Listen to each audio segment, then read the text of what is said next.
जिस परम ब्रह्म परमेश्वर का ध्यान सभी देवी देवता करते हैं,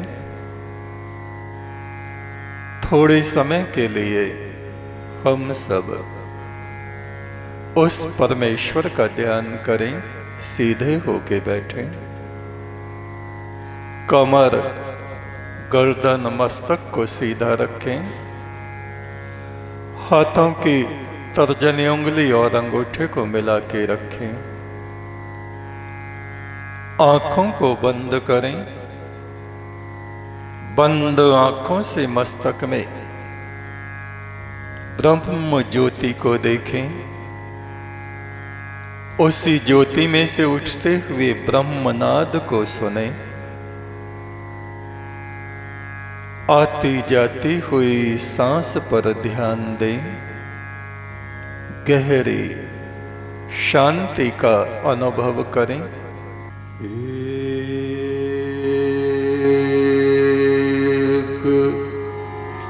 तो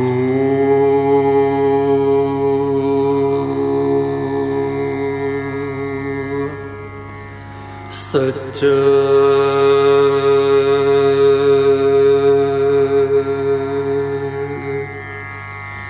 तेरा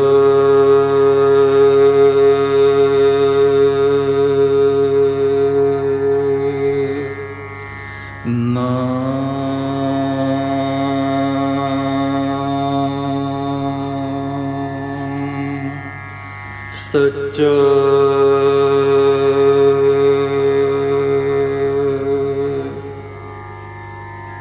एक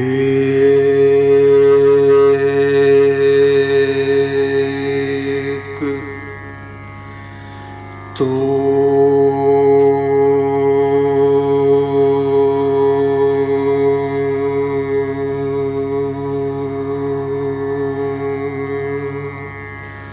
सच्चा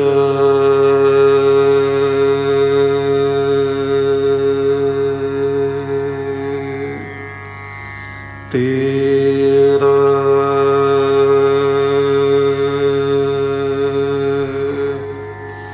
नाम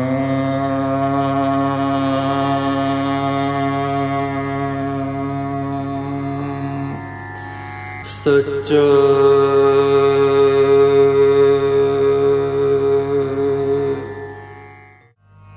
श्रवण कानों से जो हम सुनते हैं, कोई कुछ बात कर रहा है और उसको हम सुनते हैं तो कहते हैं हमने तो अपने कानों से सुना। उसका प्रभाव एकदम हमारे अंतःकरण पे पड़ता है। विचार, अच्छे और बुरे विचार जो हम दूसरों से ग्रहण करते हैं, ऋषियों के विचार, वेद वाणी से उठे हुए विचार, सत्पुरुषों के विचार, ऋषि मुनियों के विचार हमारी आत्मा को शांत और पवित्र, शुद्ध और निर्मल बनाते हैं। अकूत अथाह शांति में हम स्थित हो जाते हैं थोड़े समय के लिए। फिर दूसरी नदी में उफान आता है और उसके राग, द्वेष, कलह, कलेश सब कीचड़ की तरह उठने लगते हैं और हमारे ऊपर पड़ने लगते हैं। उसी में हमारा जीवन डूबने लगता है। इन दो तत्वों के बीच, अच्छाई और बुराई के बीच, शांति और अशांति के बीच, ईश्वरीय विचार, ब्रह्म विचार और संसार के बुरे विचारों के बीच हमारी अंतरात्मा में द्वंद्व चलता रहता है। द्वंद्व चलता रहता है और इस द्वंद्व को ही दुनिया, सांप की जैसे दो जीभ होती हैं, ऐसे ही हमारे भीतर कभी ये विचार आया, कभी ये विचार आया, कभी ये विचार आया, कभी ये विचार आया, और ये विचार ही हमें नष्ट भ्रष्ट करते रहते हैं। और ये विचार ही हमें देव सत्ता में, ब्रह्म सत्ता में, ईश्वरीय सत्ता में आरोहण कराते रहते हैं। हम परमात्मा की तरफ को बढ़ते रहते हैं। कभी बढ़ते हैं, कभी रुक जाते हैं, कभी नीचे उतर जाते हैं। ये स्थिति जीवन भर मनुष्य की चलती रहती है। अगर सत्संग हमें प्राप्त होता रहे,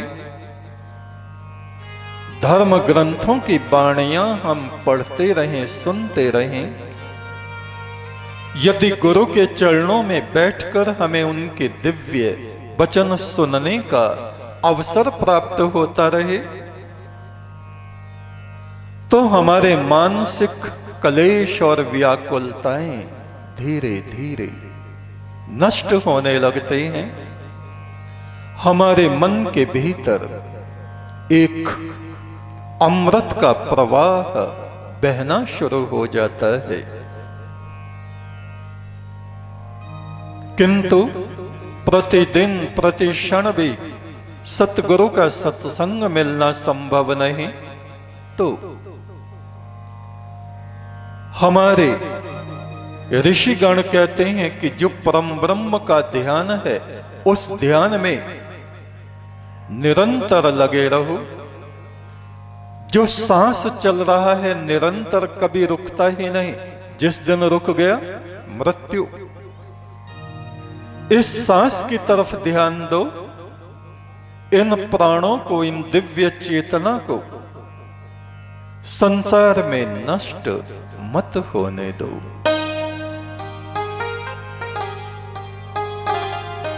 महादेव शिव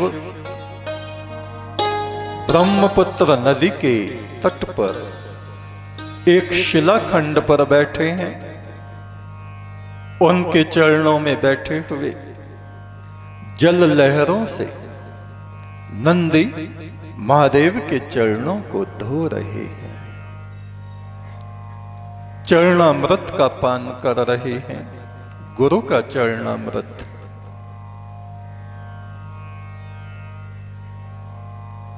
गुरु का चरणामृत और गुरु के वचन, ये चरणामृत सभी तीर्थों के फल से बढ़कर है।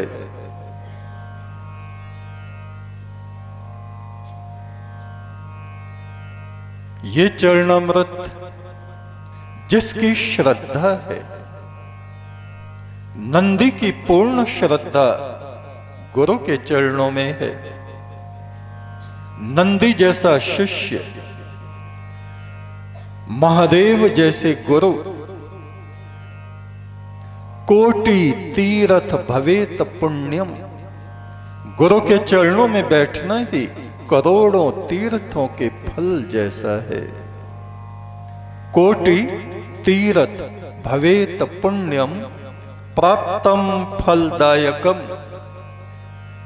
करोड़ों तीर्थों के स्नान का फल, शीतलता, आत्मा की शांति हमें प्राप्त होती है जब हमें गुरु के चरणों में बैठने का अवसर प्राप्त होता है। कोटि तीर्थ भवेत पुण्यम प्राप्तम फलदायकम।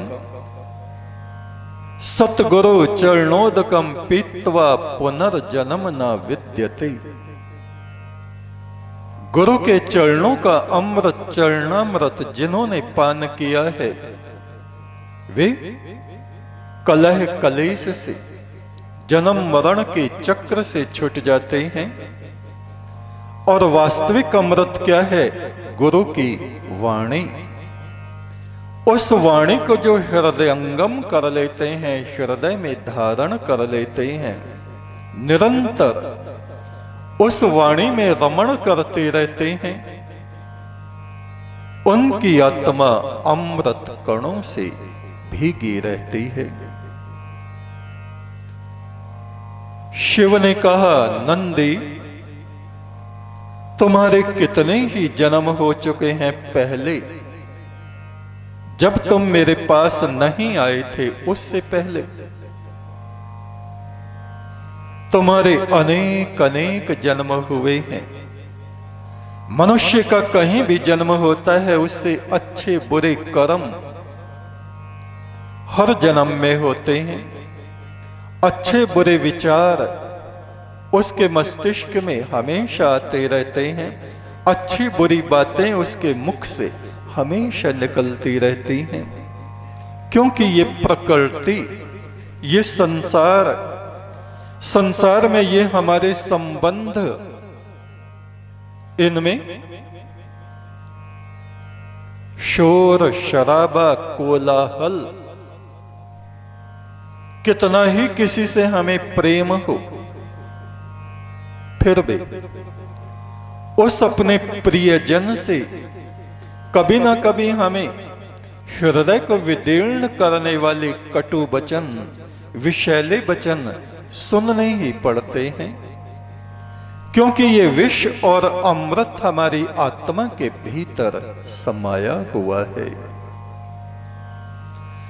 शिव ने कहा, एक जन्म में नंदी तुम नीलध्वज नाम के आचार्य हुए।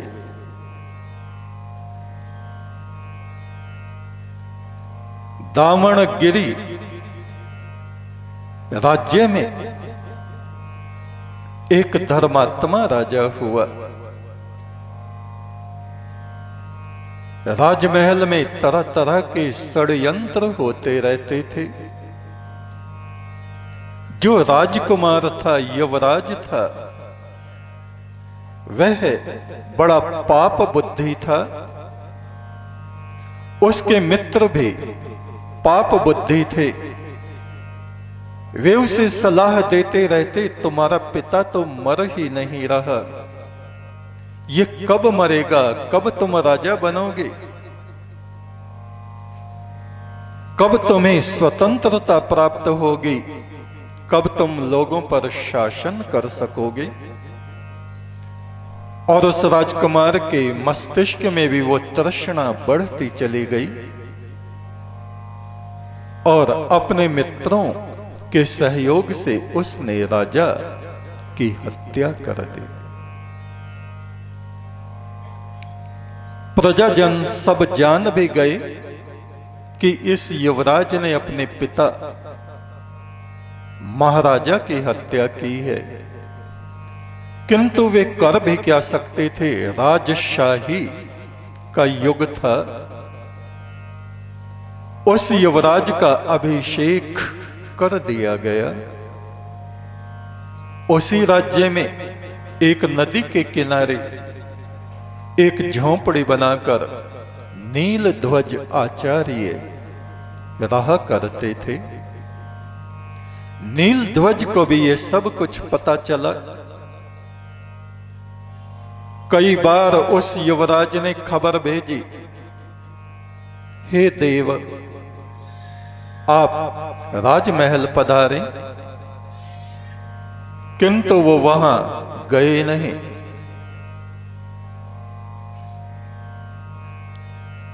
अब वो राजा बन चुका था युवराज।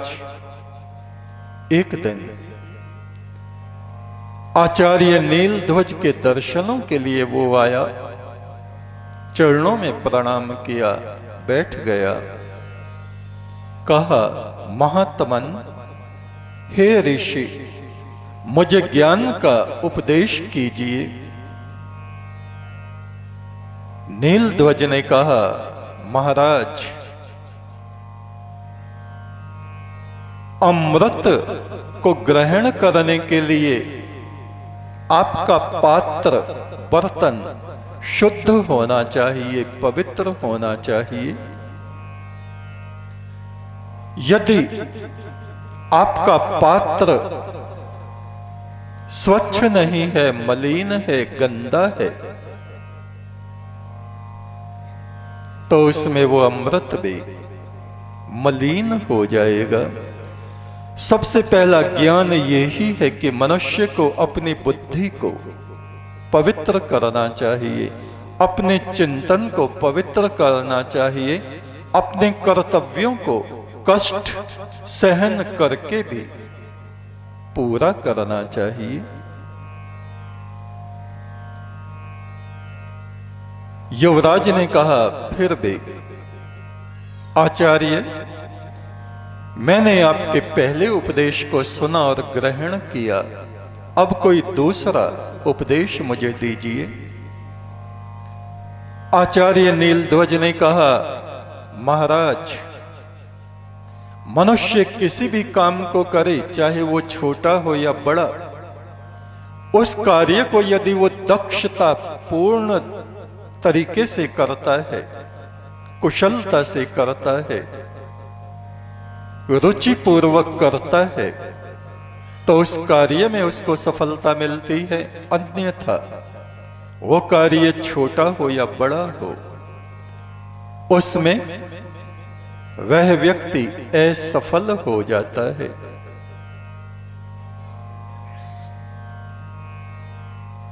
उस राजा ने तीसरा प्रश्न पूछा, हे आचार्य, मुझे बताइए कि किसी व्यक्ति से हमारा गहन प्रेम क्यों हो जाता है और किसी व्यक्ति से हमारा गहन विरोध क्यों हो जाता है। आचार्य नीलध्वज ने कहा, महाराज, जो हमारा प्रारब्ध होता है, पिछले जन्मों से जिनके संग आपका गहन प्रेम होगा, उनको देखते ही, उनसे मिलते ही, उन पिछले प्रारब्ध और संस्कारों के कारण आपके भीतर और दूसरे के भीतर प्रेम उत्पन्न हो जाएगा।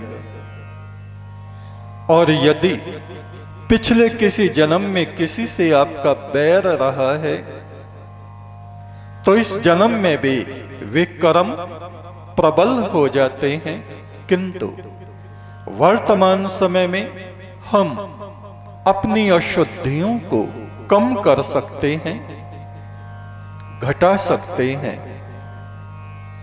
कर्मों के द्वारा हम पूर्वकृत कर्मों को, प्रारब्ध को, भाग्य को, दैव को परिवर्तित किसी हद तक कर सकते हैं। राजा ने कहा,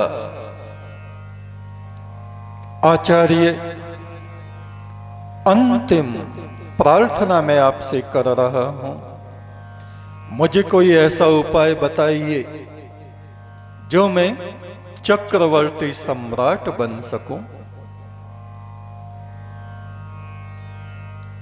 आचार्य नीलध्वज ने पृथ्वी विजय एक मंत्र राजा को बताया कि लो, ये मंत्र मैं बता रहा हूं, इसको याद कर लो और इस मंत्र के प्रभाव से तुम पृथ्वी को विजय कर पाओगे। उसी समय जंगल में विचरण करने वाला एक कंजर, बधिक, पशु पक्षियों का वध करने वाला व्यक्ति उधर से गुजर रहा होगा, उसने भी उस मंत्र को सुना, उसकी महिमा को सुना और उस मंत्र को उसने हृदय में धारण कर लिया।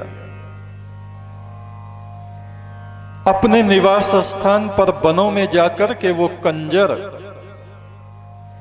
उस मंत्र को सिद्ध करने में लग गया। राजा ने तो सोचा अभी बहुत वक्त है, कर लेंगे, कोई बात नहीं। राजा आलस में पड़ गया और उस कंजर ने उस मंत्र को धीरे धीरे सिद्ध कर लिया। एक तू सच्चा, तेरा नाम सच्चा, संसार के मालिक तेरा नाम सच्चा। एक तू सच्चा, तेरा नाम सच्चा, संसार के मालिक तेरा नाम सच्चा। एक तू सच्चा, तेरा नाम सच्चा, संसार के मालिक तेरा नाम सच्चा। एक तू सच्चा, तेरा नाम